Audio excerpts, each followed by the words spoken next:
بسم الله الرحمن الرحيم لا حول ولا قوة إلا بالله العلي العظيم الحمد لله رب العالمين وصلى الله على سيدنا ونبينا أبي القاسم المصطفى محمد وآله الطيبين الطاهرين لا سيما بقية الله في الأرضين أجل الله تعالى فرجه الشريف اللهم أخرجني من ظلمات الوهم وأكرمني بنور الفهم اللهم افتح علينا أبواب رحمتك وانشر علينا خزائن علومك برحمتك يا أرحم الراحمين. Alhamdulillah, we have tawfiq to continue our study of 40 hadith, and as you know, we are starting with a new hadith, and this is hadith 29. This hadith is very important and has lots of ideas, so it may take few sessions to complete a discussion about this hadith in 40 hadith.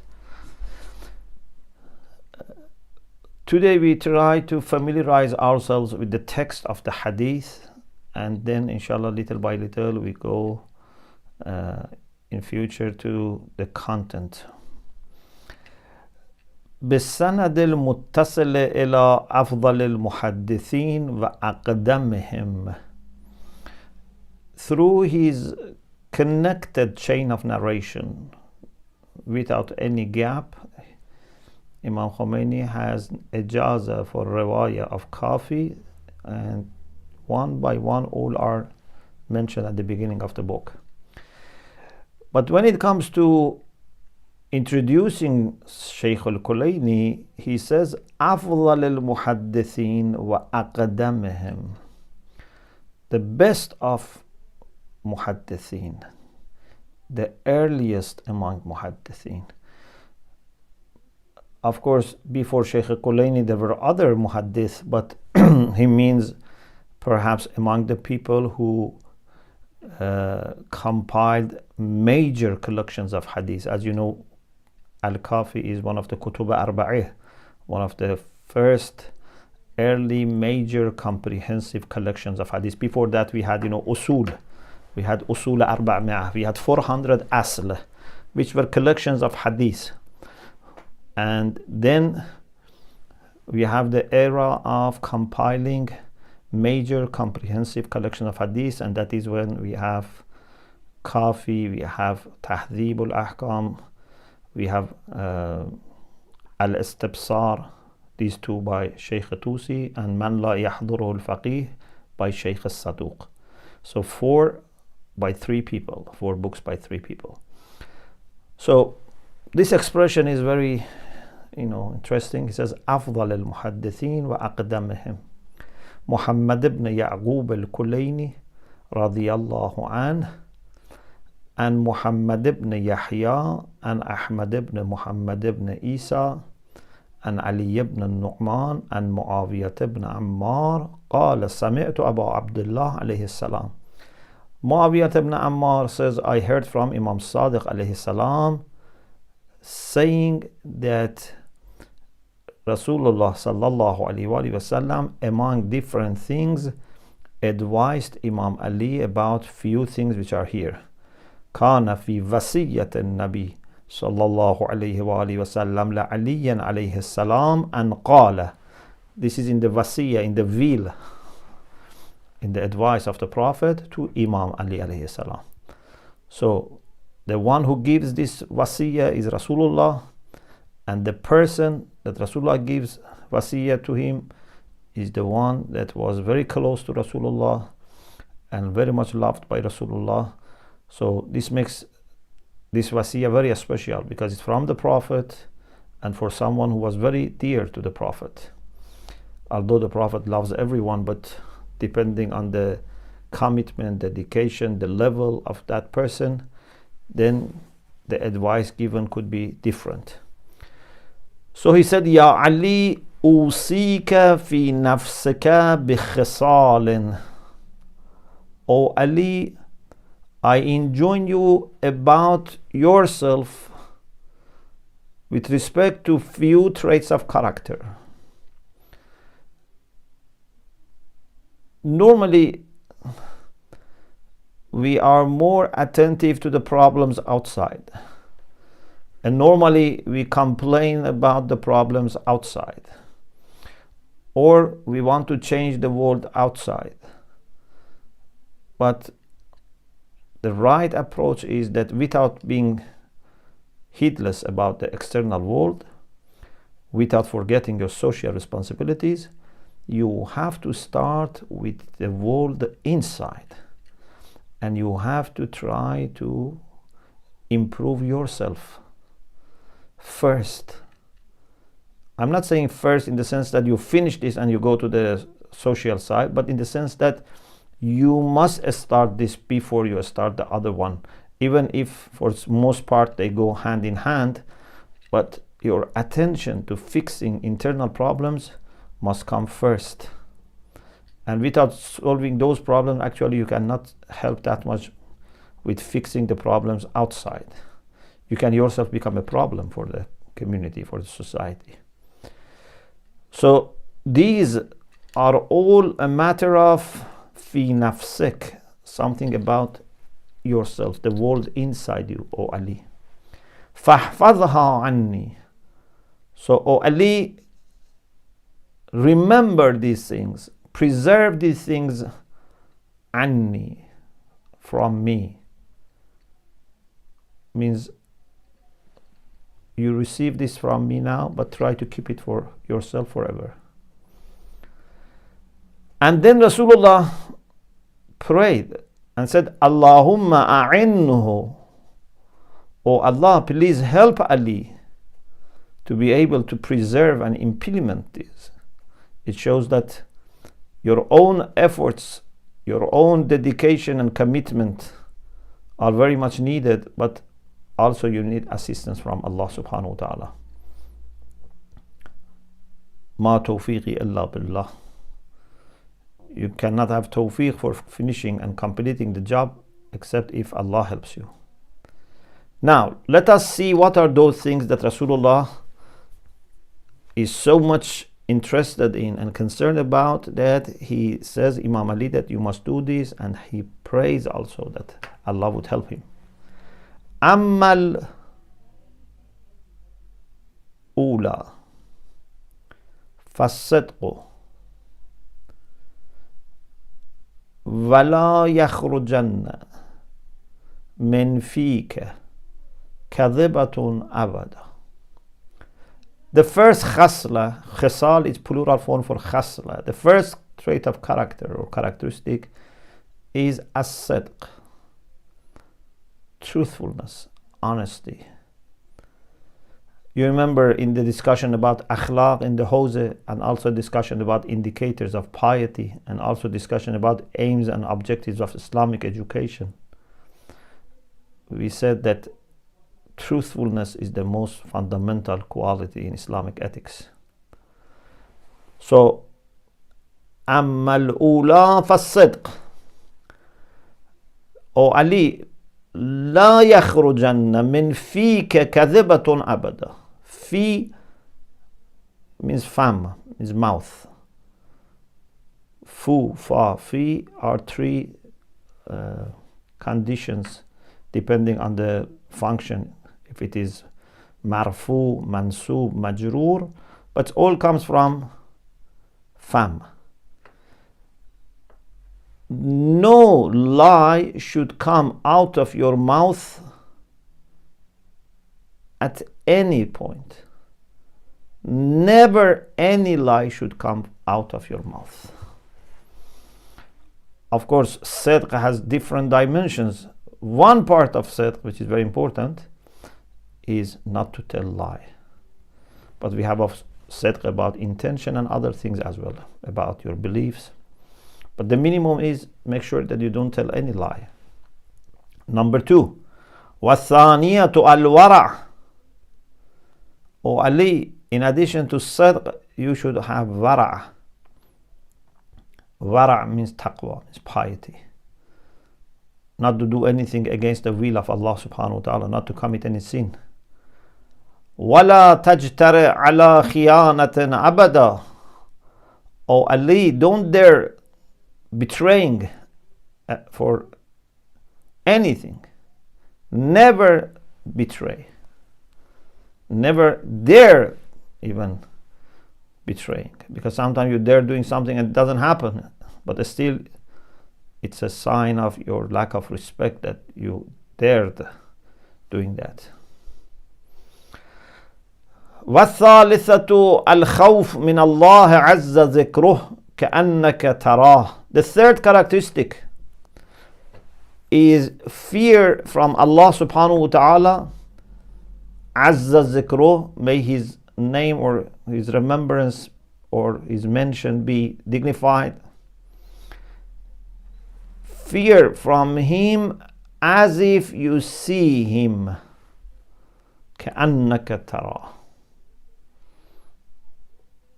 If you were seeing Allah subhanahu wa ta'ala with all his greatness, how much you would have feared, how much awe you would have towards him. This is of course positive fear out of understanding your weakness and Allah's greatness. والرابعة, the fourth thing, after sidq, after wara, after khawf, the fourth thing, كثرة البكاء من خشية الله. Cry a lot for or out of understanding the greatness of Allah, understanding how much you must respect him, a kind of deep sense of awe. يبنى لك بكل دمعة ألف بيت في الجنة. For every tear that you shed out of fear from Allah subhanahu wa ta'ala, 1,000 houses will be built for you in heaven. This shows the value of fear and tear. Positive fear I'm talking about. Number 5, الخامسة بذلك مالك ودمك دون دينك. To spend your money and to give your blood for your religion. When it comes to your faith, either your own faith that you have to preserve, or to preserve your religion, Islam, you should be happy to give your money or blood.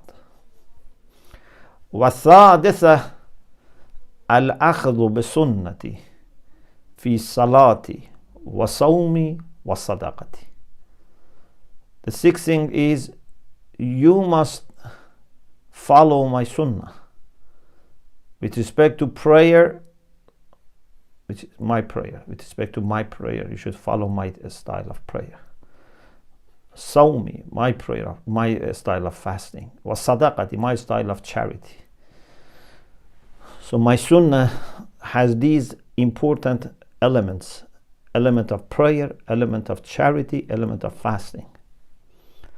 Amma salah, what do we mean by salah? Do we mean 17 rak'ah daily ritual prayers? No, it's more than that. Fal khamsuna rak'ah, 50 rak'ah.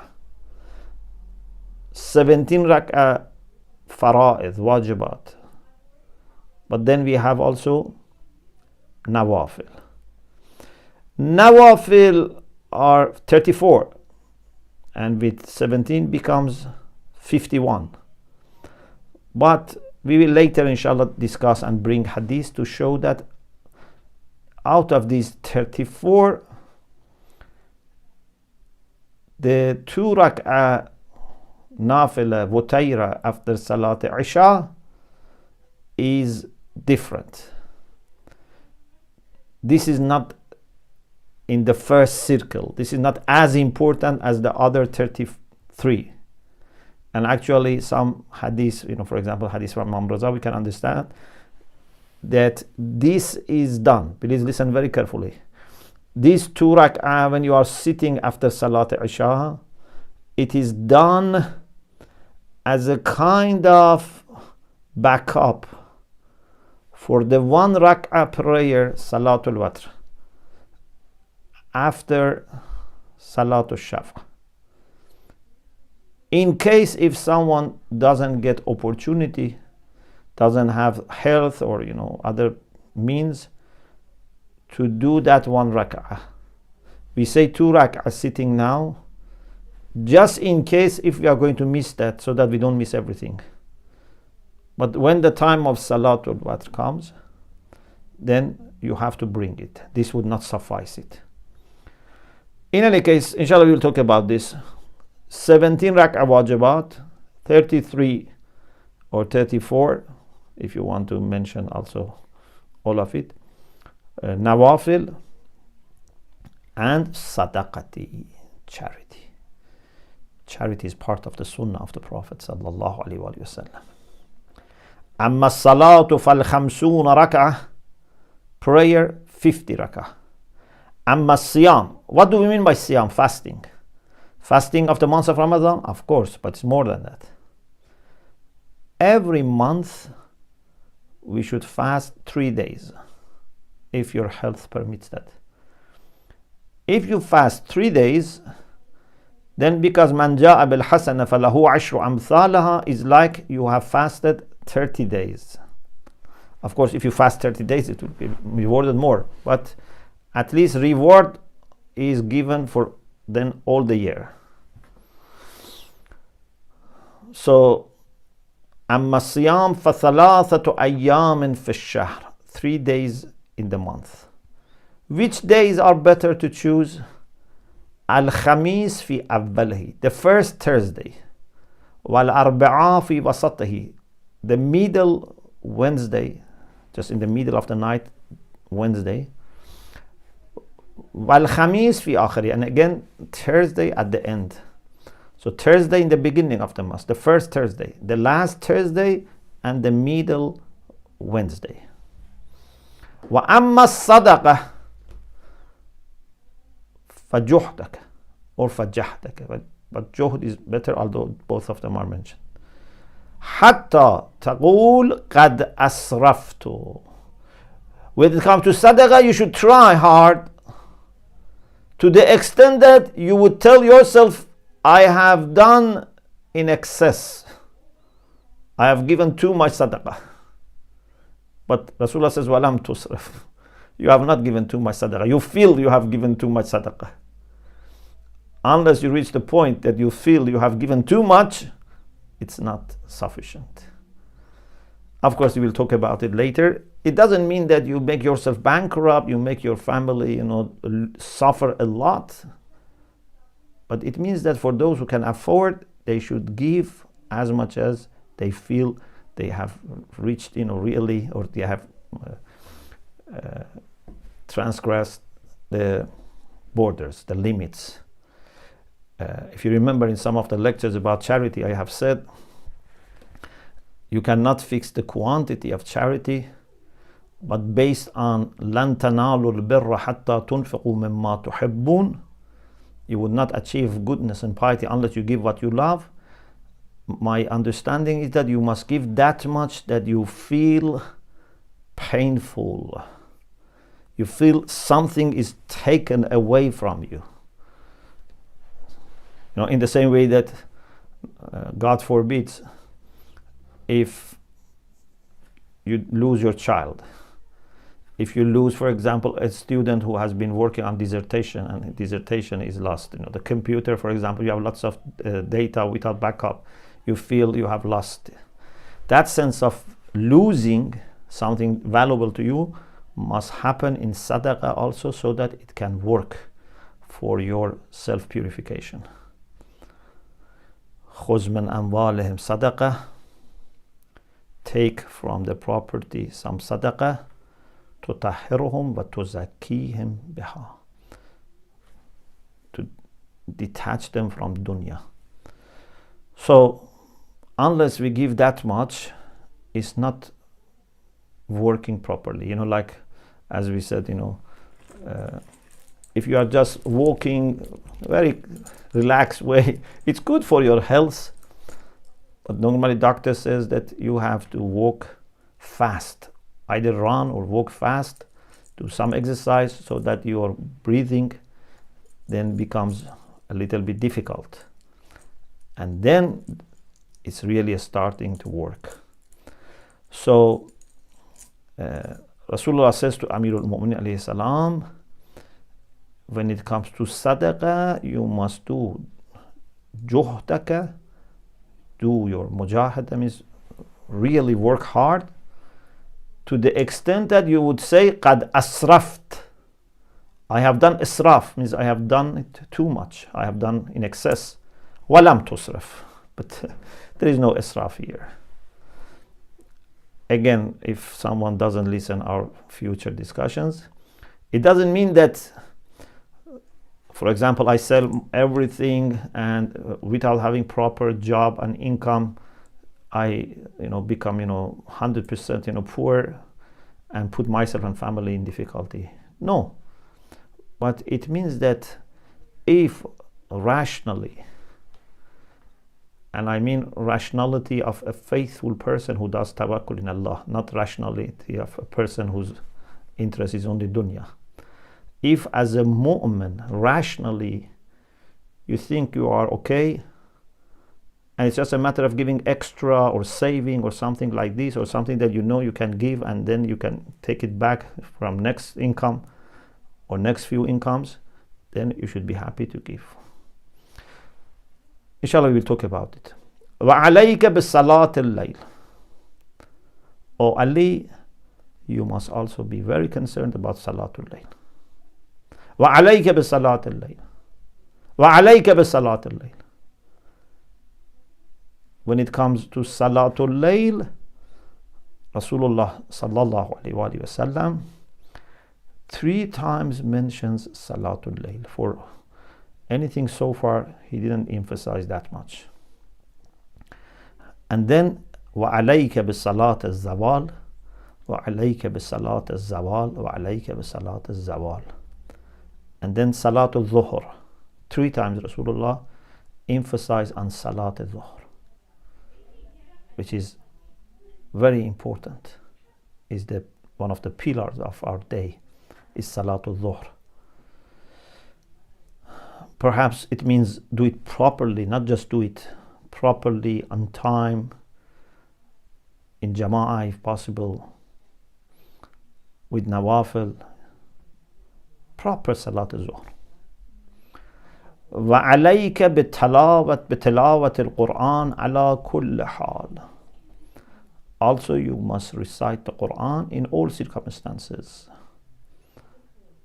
Whenever you have chance, you are waiting somewhere, you are, walking, you are driving, there is no one else, you can recite few things, by memory, by heart, by listening to, audio, whatever.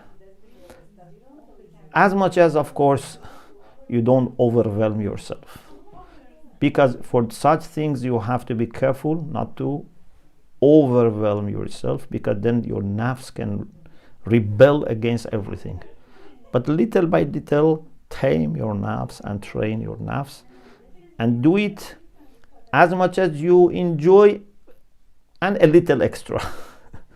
So if you enjoy, for example, 10 minutes, do 11 minutes, so that you build, inshallah, upon that, but not too much more than what you enjoy, because then your nafs can rebel and become, hostile.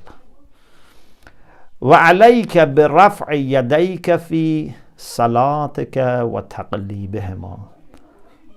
Also, in salat, you should raise your hand and also to turn it. Inshallah, we will explain. And also, عليك بالسواك عند كل وضوء. For every wudu ablution that you make, brush your teeth. وعليك بمحاسن الأخلاق فارتكبها ومساوئ الأخلاق أو مساوئ الأخلاق فاجتنبها. Also, you must be committed to good traits of character and bring them, and avoid bad traits of character and leave them. Avoid them. فَإِن لَمْ تَفْعَلْ. If you don't do this or these, doesn't say which one. لَمْ تَفْعَلْ, the last one, or لَمْ تَفْعَلْ, all of them. Maybe it means all of them. فَلَا تَلُومَنَّ إِلَّا نَفْسَكَ. Don't blame except yourself. Don't blame others. Don't blame, parents or teachers or community or society or the world, dunya, shaitan, nafsa ammara is the main problem. Nafsa ammara, which is inside. لا تلومن إلا نفسك. Okay, so Alhamdulillah, we just managed to read the hadith and explain quickly the words which have occurred in this hadith. But inshallah, we will have few chapters to address different topics in this hadith. May Allah subhanahu wa ta'ala help us to follow this advice that Rasulullah gave to Amir al-Mu'mineen alayhi salam, but is also very much for all of us to benefit from. Alhamdulillah Rabbil Alameen.